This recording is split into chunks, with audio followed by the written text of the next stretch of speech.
အနန္နာတဲ့ချစ်ခင်အပ်မြတ်နိုးအပ်သောတတ္တဝသင်္ခါရတို့နဲ့ရှင်ကွဲသို့မဟုတ်တေကွဲကွဲကြရလိမ့်မယ်ဆိုတာကိုဟိုးရှိတုန်းကစပြီးတော့ငါဘုရားအထက်ထက်အခါကဟောထားပြီးမဟုတ်ပါလားတဲ့နော်တတ္တဝါတွေဆိုတာအမြဲထာဝရအတူတူနေကြရမှာမဟုတ်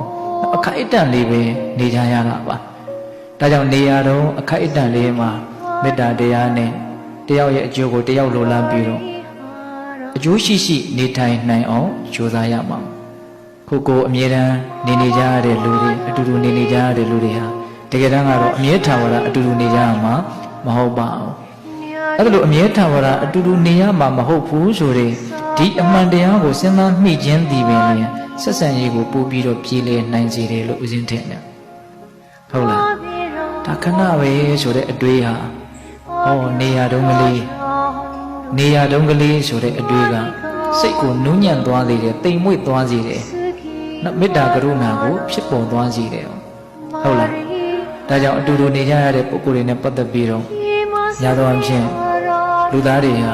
အမြဲထာဝရအတူတူမနေကြရဘူးဆိုတဲ့အချက်ကိုမေ့လျော့နေတတ်တယ်ပေါ့ဟုတ်လားအဲ့ဒါလိုမေ့လျော့နေတော့မကောင်းဘူးဆိုရင်လည်းဒါအမြဲမကောင်းနေတော့တာလို့စိတ်ကအဲ့လိုထင်တာ